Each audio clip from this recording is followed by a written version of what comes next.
buenos días. Son las 6 de la mañana de este martes 14 de mayo de 2013. Esta es la hora de la verdad que se transmite por Radio Red de RCN y estos son temas y asuntos que trataremos en la grata compañía de ustedes durante las próximas horas. Colombia tiene su santa. Es un rayo de luz y de consuelo en estas horas amargas. Santa Laura. Santa Laura de Colombia.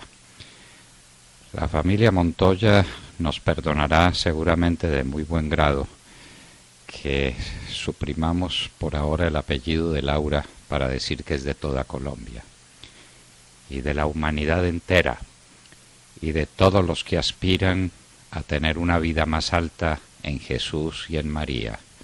Santa Laura de Colombia, ruega por nosotros. La utilización política que el presidente Santos pretende hacer de la canonización de Santa Laura es absolutamente inaceptable y, digámoslo con toda franqueza, es sencillamente repugnante. Ese es un patrimonio que nos pertenece a todos,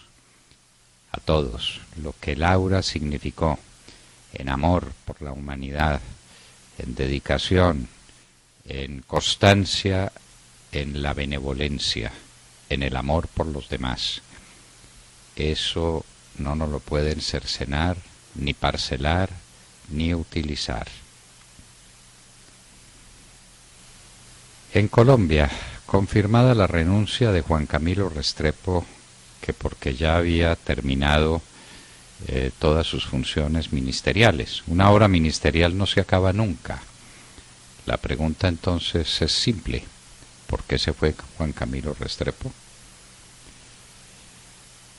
Un atentado fue develado en Bogotá con una bomba en la calle 19 con la carrera 13, un sitio muy estratégico de la ciudad.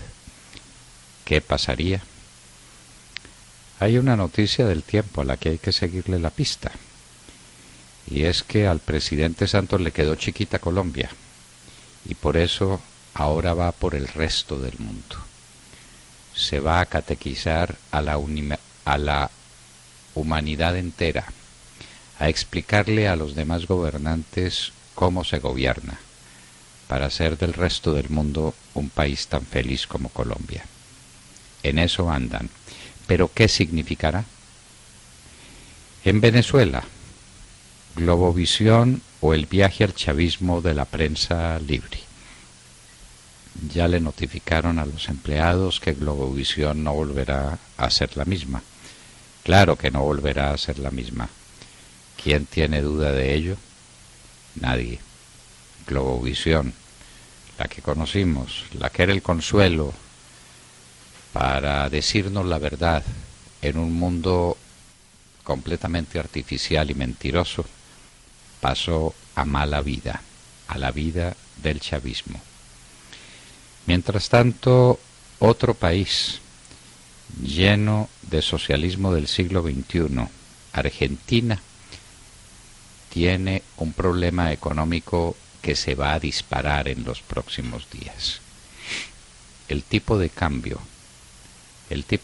paralelo, que es el tipo de cambio de verdad, lo que vale el dólar en las calles, ya dobló el dólar oficial. Por eso lo llaman el dólar Messi, porque no es menos que 10. 10 es la camiseta del astro argentino del fútbol, mientras el dólar oficial es de 5. Al doble el tipo de cambio. Otra vez en Argentina, la disparidad entre los tipos de cambio, que es siempre el antecedente forzado de una crisis económica brutal. Otra vez.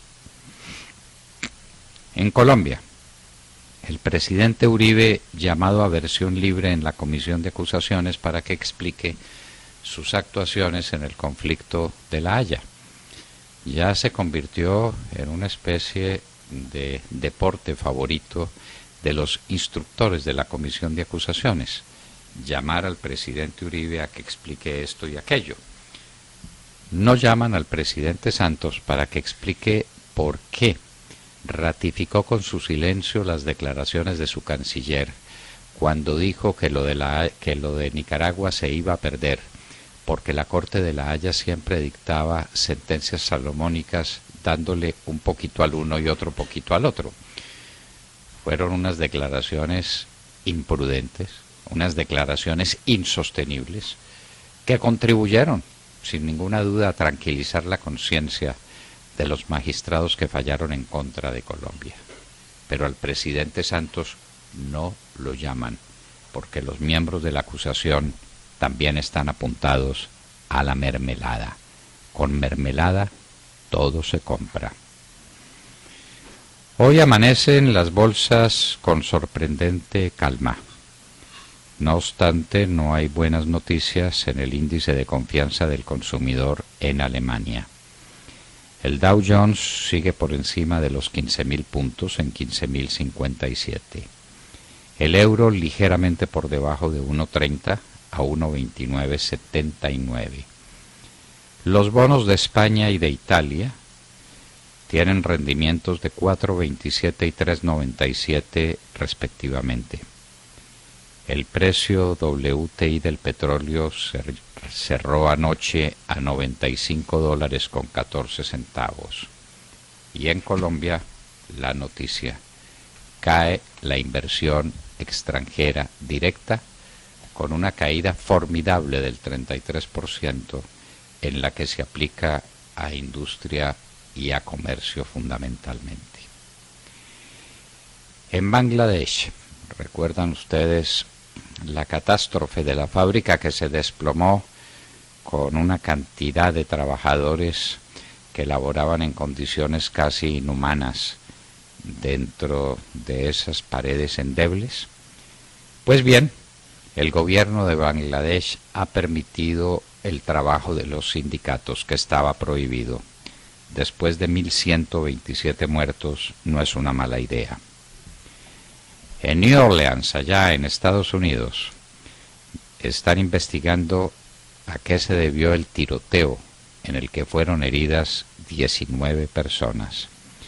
Mientras que en Guatemala estudian la manera como el país puede pedir perdón por el genocidio indígena que le costó una condena a 80 años a Ríos Montt, el expresidente de ese país. En Ankara, frontera de Turquía, una bomba causó 47 muertos. En Turquía dice que se trata de un atentado cometido por marxistas sirios. Y una noticia que tiene conmovido también a los Estados Unidos. El doctor Kermit Gosnell, quien tenía una clínica legal decimos, de abortos, legal, más no jurídica, más no legítima, ha sido enjuiciado porque se comprobó que de esos abortos 3 niños alcanzaron a nacer con vida y que él los mató utilizando unas tijeras. Pero en últimas, esto es un caso de crueldad que a uno le supera la mente. Pero pues de lo que se trata la clínica legal de abortos no es de matar todos los niños que lleguen allá, todos. El doctor Gosnell es simplemente un cirujano eficiente en ese deporte de matar niños, los niños que están por nacer. A propósito, el Procurador General de la Nación desde Roma insistió en que los niños que están por nacer tienen tantos derechos como los niños que ya nacieron. Eso se decía desde el derecho romano, cuando se prometió la protección al nasciturus, el niño que está por nacer. Aquí en Colombia adoptaron una posición hitleriana para matar a los niños que están por nacer y que amenazan con una cosa gravísima, con no ser niños perfectamente normales para los parámetros de la Corte Constitucional.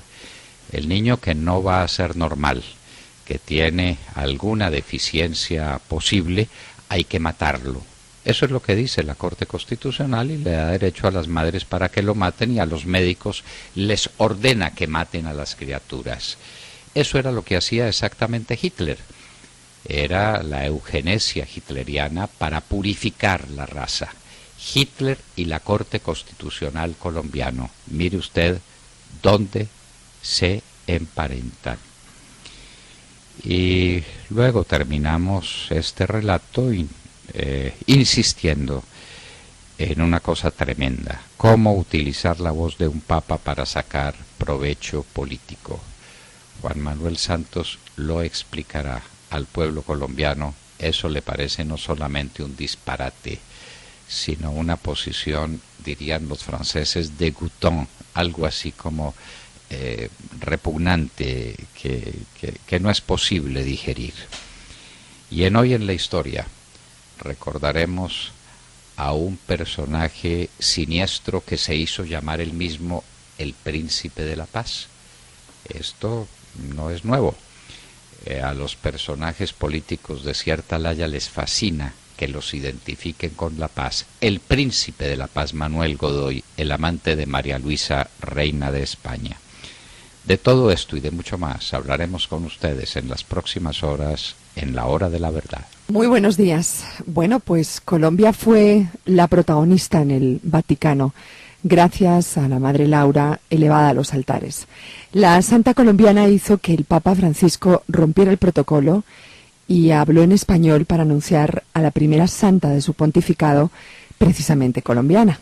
En ese momento las banderas con el tricolor nacional ondearon en la plaza de San Pedro en medio de aplausos, gritos de júbilo y lágrimas también. Mucha emoción y muchos paisas en la plaza de San Pedro. Les cuento que desde las 3 de la madrugada guardaron su cupo. Se calcula que había unos 3.000 colombianos y de estos más de 1.000 eran antioqueños.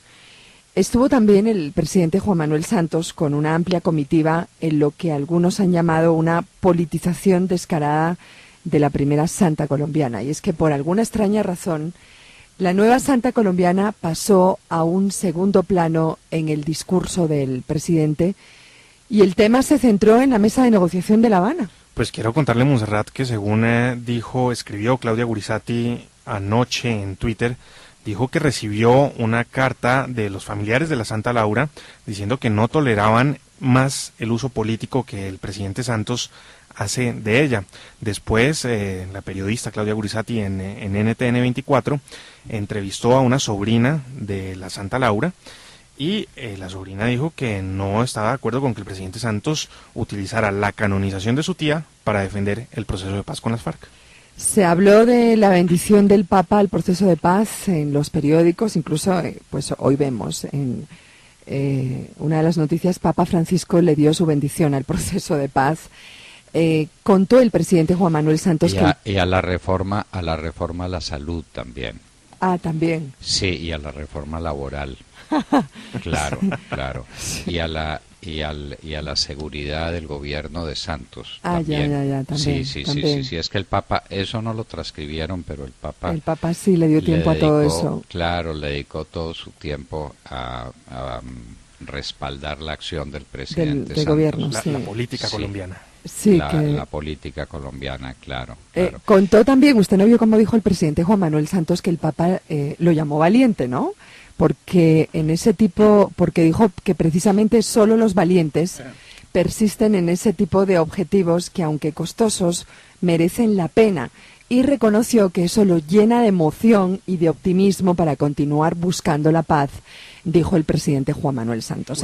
Es un nuevo aire para la paz. La paz estaba pues agotada porque los resultados de las conversaciones en La Habana han sido más que pobres. Recuerde que el doctor Humberto de la Calle dijo que tenían un ritmo insuficiente. Y sin embargo, ya nos contará William Calderón lo que están diciendo los guerrilleros de las FARC. Pero antecitos quiero preguntarle una cosita. Esto es una visita de Estado, ¿cierto? Sí, claro. Las visitas de Estado pero regularmente... que no debiera ser. Esta era una visita de alcance religioso. Sí, pero porque habrá que recordarle al presidente Santos que Santa Laura es de todos los colombianos y no suya. Bueno, pero esta es una canonización, sí, definitivamente. entonces Sí. la pregunta que hago es Creo la que el siguiente. tema es claro. La pregunta que hago es la siguiente. Cuando hay visitas de Estado, regularmente los mandatarios que se sientan a la mesa firman un comunicado conjunto. Aquí no, aquí se brincaron todo el protocolo y salió hablando un solo jefe de Estado, que fue el presidente Santos. Dejó por fuera del comunicado a su santidad, a Francisco, a su santidad Francisco. Entonces uno Claro, dice, porque ¿esto qué seguramente le preguntó qué opinaba de la impunidad para los guerrilleros de las FARC y qué opinaba de que les entregaran tierras para que las manejaran ellos y qué opinaba de que vinieran al Congreso directamente sin pasar por la cárcel. Como el Papa no intervino en ese tipo de cosas, entonces la declaración la dio. o del sacrilegio en Bojayá, cuando asesinaron en pleno templo. Bueno, pero ese es un buen tema, William. Sí. ¿Qué habrá pensado su santidad? Yo también pues me hago esa pregunta cuando su santidad lea la infinidad de artículos escritos sobre la canonización de la Madre Laura y vea cómo se politizó ese importante evento. Hay que recordar que el Papa Francisco ha expresado en reiteradas ocasiones su absoluta desconfianza hacia los políticos.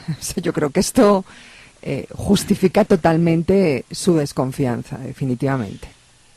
Pero Ave María, volver acontecimiento político lo que es un acontecimiento religioso.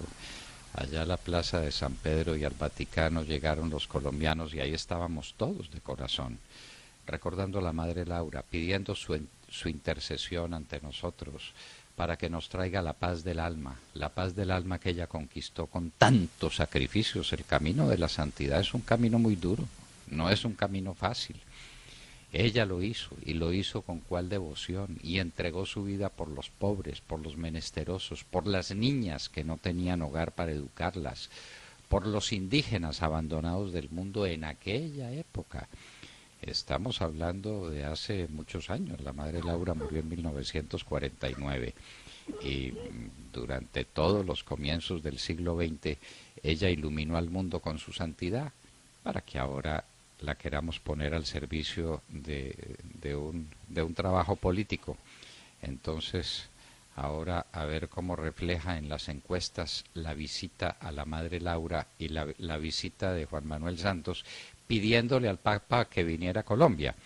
Ahí vuelve con el rabo entre las piernas porque el Papa le dijo muy discretamente que él no era propiamente un Papa viajero que iba a venir a esta América, a Río de Janeiro, al Congreso Mundial de Juventudes y que no tenía prevista otra cosa. Pero sí podemos concluir en que se politizó la canonización. Yo Claro, creo que sí, pero definitivamente. Totalmente. Pues se usó políticamente, no se politizó. A los que somos creyentes y a los que desde hoy tendremos a la Madre Laura también como nuestra guía, como nuestra fuente inagotable de luz y de amor, a eso simplemente nos va a parecer ridículo que se la quiera utilizar políticamente para menesteres secundarios y para propósitos bien controversiales. No. La Madre Laura es otra cosa, está por encima de todo eso, y los colombianos celebraron la canonización de la Madre Laura y no el discurso de Juan Manuel Santos. Realmente nadie prendió la televisión a las 2 de la mañana para no perderse el discurso de Santos. Escribe un oyente, doctor Londoño, que firma como Chipcha2, dice que alguien le escriba al Papa y le cuente la verdad de la entrega del país. Y ahí yo hago una reflexión. El Papa Francisco es un Papa muy enterado de más cosas de las que creemos, y cuando uno repasa artículos y entrevistas que le han hecho, tiene una opinión clara y firme de los políticos y del socialismo. Bastante clara. Cuando lleguemos al oído vamos a hablar algunas cosas que le dijo el Papa cuando era cardenal, el cardenal Bergoglio, a un socialista que quiso tenderle una emboscada, a un periodista socialista. La respuesta fue tan contundente que ¿sabe qué hizo ese periodista? Escondió el material, sí. Esconder la entrevista y no publicarla nunca. Sin embargo, trascendió y ahí quedaron las palabras del cardenal contra el socialismo, porque el socialismo es inhumano. Me deja adelantarle solo una frase y al oído quiera. A la gente, dijo el Papa, a la gente la empobrecen para que luego vote por quienes los hundieron en la pobreza. Uy, qué cosa tan buena. ¿Cómo le parece? Uy, qué cosa. ¿Cómo le parece? Uy. A la gente, y es que eso es parte de la dialéctica comunista. No se le olvide la teoría de la pauperización. Hay que empobrecer a los pueblos para que los pueblos empobrecidos en su desesperación abracen la causa socialista comunista. Mire el caso de Venezuela. Claro, de manera que eso que está diciendo el Papa no es una tontería. No se le olvide que el Papa es un gran humanista. El Papa no es un pintado en la pared. El Papa es un hombre, además, economista de escuela, de modo que sabe qué contestarle a un socialista cuando le propone la vía del socialismo para resolver los problemas económicos de la humanidad. El Papa sabe que el socialismo es una fábrica de miseria, y así lo dice en la entrevista que vamos a incorporar en nuestra página web para que todos nuestros oyentes la miren. Es una entrevista de antología, la que el entonces cardenal Bergoglio le dio a un periodista socialista. ¿Era inglés o norteamericano? Yo creo que era inglés. Yo creo que es inglés, no. Sí. Ya se lo confirmo, pero sí. En todo caso, que lo quiso emboscar y resultó emboscado, porque para una persona que no tiene sino un pensamiento no hay preguntas capciosas, ni hay engaños. De manera que quien quiera engañar al cardenal Bergoglio va a tener serios problemas, porque la verdad es solo una, y porque la posición de una persona como Bergoglio también es solo una. Su posición como vicario de Cristo, como hombre que quiere a la gente y que quiere rescatarla, entre otras cosas, de la pobreza, para que tengan una vida más digna, una vida más tranquila, libre de las formas de esclavitud que provienen de la pobreza y de la miseria. El Papa, el cardenal Bergoglio, el Papa Francisco. Me parece que el presidente Santos se fue para el Vaticano por lana y que vuelve trasquilado. Esa es la impresión que a mí me da. Ya lo veremos. William Calderón. Doctor Londoño, buenos días Colombia. Gracias por invitarnos a sus hogares y a sus vehículos. Son las 6:26 10 segundos de hoy, martes 14 de mayo del año 13. Al portas de la 9ª ronda de diálogos en La Habana. La visita del columnista socialista Alfredo Bolano a ese país produjo una especie de manifiesto conjunto de los principales líderes de las FARC con asiento en la mesa de negociación en La Habana del encuentro entre los voceros de ese grupo narcoterrorista alzado en armas y el periodista del Espectador sobresalen temas que hay que resaltar y que por sabido se callan. No hay guerra civil que no termine con una nueva constitución. Y lo aducen así, que la guerra de independencia produjo la constitución de Cúcuta, que el triunfo de Mosquera en el 71 terminó con la constitución de Río Negro, de donde hay muchas cosas que aprender, hasta llegar a la del 86, fruto del triunfo militar del nuñismo. La del 91 le hizo falta un hervorcito, donde no estuvimos nosotros, dicen los narcoterroristas de las FARC. Ellos faltaron. Es que la Constitución del 91 dice que le pertenece al M-19. Sí, señor. Uno habla mal de la Constitución del 91 y se le vienen encima todos los mamertos que están cercanos al M-19, sí, como los mamertos que han pasado por la Corte Constitucional se le vienen ferozmente. Entonces, en la Constitución del 91 no faltaron sino ellos, y por eso quieren ahora su propia Constitución. Sí, señor. ¿Ve usted?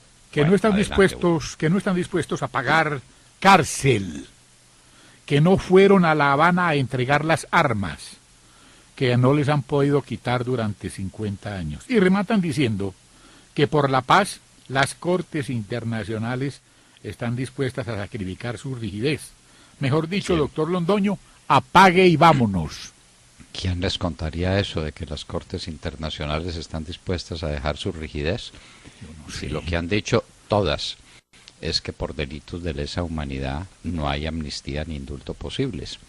Lo ha dicho la Corte Penal Internacional, lo ha dicho la Corte Interamericana de Derechos ONU, Humanos, sí. y ella que es bien mamerta, lo ha dicho la propia ONU, lo ha dicho Human Rights Watch, lo ha dicho la ONU misma. Lo ha dicho en Baltasar Garzón. Colombia.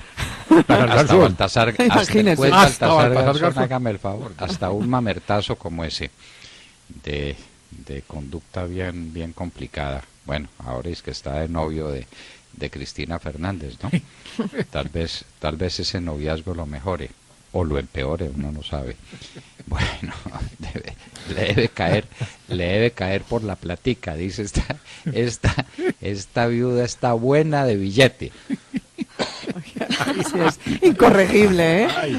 Pero ¿qué hacemos? No, Pero ¿qué hacemos? pero por bonita, mírela cómo se arregla. Sí, claro. Y por Y se inteligente y por y profunda. se viste, También ese país seguramente, ¿no? Sí. y se viste muy bien, Sí, se viste sí. muy bien, toda con Hay vestidos de personas, marca de eso. dije pues Neira, que dice, hay personas que tapadas se ven feas.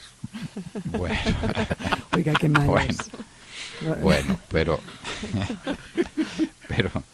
Algún encanto Lo debe ci- tener. lo Sí. cierto pues es que Alfredo Billete, Molano se el fue. dinerito. Yo me muero de la risa pensando en Santrich y en París y en Iván Márquez hablando de la Constitución del 63 y hablando del triunfo de Pero ya Mosquera. les hicieron Y una seguramente cortica inicial. son especialistas en la expansión de Manizales. Ya les dieron una Ellos- cuotica inicial, doctor Londoño. El doctor Santos habló de periodos de 2 años. Y eso está estipulado en la del 63, ¿no se acuerda? Sí, claro. Ya les dieron cuota inicial para eso. Esa fue una de las razones por las que Colombia se volvió pedazos en esos 23 años de Estados Unidos de Colombia, en los que gobernó el Olimpo radical, anticlerical, furibundo, anticatólico total, que entre otras bellezas tuvo esa, la del periodo presidencial de 2 años, que el presidente Santos, pero recuerde que él lo presentó y como dice él mismo reculó, Claro, ¿no? claro. Después dijo que no, que lo habían ¿Cómo le parece? entendido mal, porque él se mueve por las encuestas y esa puede ser la razón por la que está tan poco convencido del proceso de paz, porque en cada encuesta le va peor que en la anterior. Entonces revisa sus cosas. Él sabe que el pueblo colombiano, pero abrumadoramente, está en contra de esa farsa que están adelantando a la brava. Sí. Como dijo precisamente el doctor Humberto de la Calle, que no lo haría jamás, sacar una paz a la brava, pues están haciendo las Obvio, eso ya está conversaciones armado. a la brava. Eso ya está A la armado. brava, a la brava quiere decir contra la voluntad del pueblo, contra todo, contra viento y marea, la quieren sacar en el convencimiento de que la firma de un papel, cualquiera que sea, le dará puntos al presidente Santos para la reelección, que es de lo que se trata. Aquí no es de la paz de los colombianos, ni de la tranquilidad de nadie, ni nada de nada, no. Aquí se trata es de Santos, sacrificar un mundo para pulir un verso.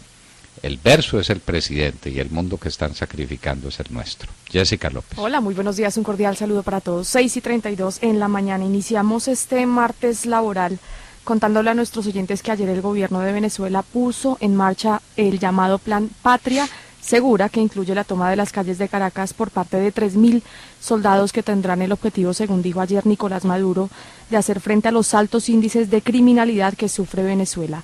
El país que, recordemos, junto a México, Honduras y Haití, encabeza la lista de los países más peligrosos del mundo. El país donde se registraron más de 16.000 homicidios en 2012, de acuerdo a cifras ofrecidas por el mismo Ministerio del Interior. El país que cuenta con una capital donde literalmente no se puede salir a la calle de determinados sectores en ciertas horas debido a las jugadas de los delincuentes. La situación es alarmante, así el gobierno lo quiera negar. Esto está muy claro. Ayer varios medios venezolanos precisaban que en lo que va corrido de este mes se han registrado 186 homicidios en el área metropolitana de Caracas y que solo durante el fin de semana que transcurrió ingresaron 41 cadáveres en la principal morgue de la capital venezolana. Los datos se presentan, llegan una semana después de que Nicolás Maduro saliera públicamente a restarle importancia al tema de la inseguridad que vive su país, afirmando que todo esto hace parte de una sensación propiciada por el amarillismo de la prensa. Para finalizar, hay que decir que ayer, en medio del acto de inauguración de este plan, Miguel Rodríguez, quien es el ministro del Interior venezolano, precisó que la idea principal del plan que lanzó Maduro es que los soldados salgan a las calles a buscar y capturar a los asesinos que andan por ahí sueltos, libres. Jessica, lo que quiere decir que el presidente Maduro no tiene la menor idea de qué cosa es un policía y de qué cosa es un soldado. En lo único que se parecen es que ambos andan armados. El policía porque es una fuerza civil armada que tiene unos objetivos específicos. El soldado es un hombre armado que está armado para hacer la guerra. El policía no. Es tan absurdo mandar un policía a la guerra como traer un soldado a hacer de policía. El policía está adiestrado para una cosa muy distinta, para intervenir ante la sociedad, para hacerse respetar por ella, para guiar al ciudadano en su vida cotidiana, para apoyar al anciano, para apoyar al niño, para apoyar a las personas desvalidas, para imponer el orden con su sola presencia, para conciliar las disputas que se presenten entre los ciudadanos, para favorecer la vida común, para hacer posible eso que se llama el orden público en las ciudades, principalmente en las ciudades. El policía campesino es excepcional y cuando hay policía campesino, el objetivo que tiene también es ese, impedir que los campesinos tengan reyertas, estar con ellos, ayudarlos en sus cosas, orientarlos, guiarlos. El soldado está para la guerra, Jessica. Sí. Un soldado con un fusil en la calle buscando ladrones es una cosa tan ridícula como un policía con un bastón de mando en la mitad de la selva buscando guerrilleros o buscando enemigos de la patria. No están instruidos para eso, y eso es lo que dicen los politólogos hoy, los expertos en seguridad y asuntos militares en los periódicos europeos y latinoamericanos. Los militares no están preparados para enfrentar al ciudadano, eso es lo que dicen y lo que reiteramos aquí, por supuesto. Pero por supuesto, Maduro no sabe que es un policía y no sabe que es un soldado.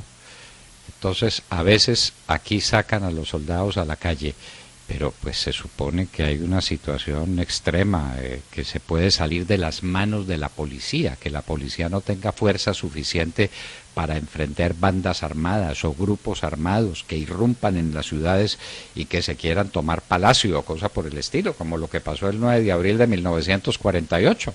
Los soldados tuvieron que defender Palacio. Pero el trabajo de la policía es completamente distinto. Maduro obviamente se va a quedar con un palmo de narices porque por ese camino no va a disminuir las dificultades de orden público por las que atraviesa Caracas, que se ha vuelto la ciudad más peligrosa de América y tal vez la segunda del mundo, me parece, o la primera del mundo. La tercera. La tercera, bueno, sí. La tercera en el mundo con unos índices de criminalidad pasmosos. Maduro no sabe que es un policía y Maduro no sabe que es un soldado. Eso es lo que sacamos en conclusión de esta cosa tan absurda de que ante una situación generalizada de inseguridad, de desconfianza en las calles, de mortalidad, la persona que atracan en la calle y le meten una puñalada, ese no es un problema para un soldado.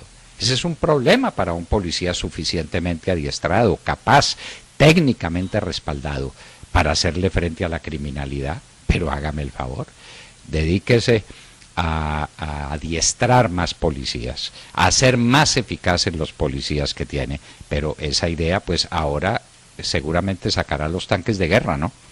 Los tanques de guerra que acaba de comprar en Rusia, que los saque a la calle para evitar los problemas de orden público. Pues no dice esto es ridículo, o que ponga a volar los aviones Sukhoi, o las fragatas españolas o de qué origen serán las que tiene, con sus misiles. Así no, son cosas distintas, entidades distintas. Maduro no sabe qué cosa es un policía y qué cosa es un soldado. Qué duro decirlo.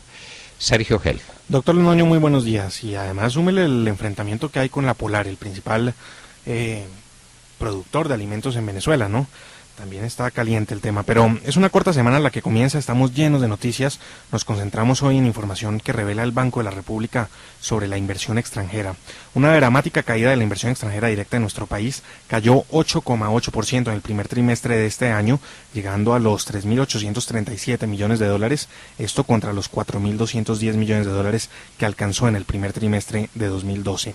Mientras que la caída global de la inversión extranjera directa en el país fue de 8,8%, como lo decíamos, revisando los sectores en donde más cayó, estos son los de comercio, agricultura e industria, que sumados reportan una caída del 33% en el primer trimestre de 2013, llegando a los 787 millones y medio de dólares, esto frente a los casi 1.180 que ese sector recibió en 2012 como fruto de la inversión directa extranjera. La inversión extranjera directa en petróleo, hidrocarburos y minería reportó un leve incremento de 0,58%, pero esto lo que quiere decir es que está prácticamente estática, se mantuvo estable. El ritmo de crecimiento de la inversión extranjera directa el año pasado se mantenía sobre los 2 dígitos en el primer trimestre. Estas cifras son un verdadero revés y es aquí cuando hay que mirar las cifras en conjunto, con las cifras que veíamos la semana pasada de exportaciones y la balanza de pagos, que aunque la del primer trimestre no ha sido revelada, con la cifra de exportaciones que cayeron un 20%, podemos vislumbrar una balanza negativa. Y aquí debemos preguntarnos con todas estas cifras, ¿qué está pasando con el dólar? Porque todos los números indicarían que el comportamiento del dólar debía ser alcista. ¿Qué está pasando con el dólar? Doctor Londoño, le dejo los datos y le planteo la pregunta. Obvio, Sergio, usted la plantea muy bien.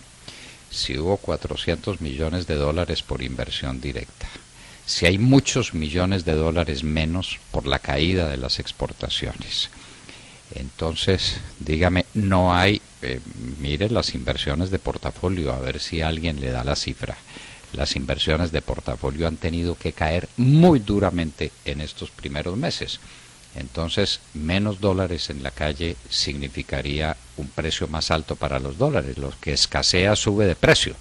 Ese es un principio fundamental de la economía desde que se trazaron por primera vez las curvas de la oferta y la demanda. Pues entonces, ¿qué es lo que está pasando por el dólar? ¿Por qué el dólar no sube a 2.000 pesos? Ya, con esta tendencia. Y dicen que el Banco de la República está comprando muchos. ¿Qué sucede entonces? Buena pregunta para la que no tenemos respuestas claras. Pero seguiremos buscando la respuesta, seguiremos... Y recordemos que debe estar por salir la primera entrega de Questor, que es un producto de la Universidad Sergio Arboleda por la que hay una expectativa enorme, porque están las cifras todas disponibles, no en la medida en que el DANE nos las va dando y el Banco de la República nos las va dando para un manejo psicológico de la economía, ¿no? Queremos saber, los ciudadanos queremos conocer las cifras y nosotros tomamos posición frente a ellas sin que nos las manipulen también. Aquí lo manipulan todo, manipulan la economía, manipulan a Santa Laura, manipulan la verdad, con todo juegan.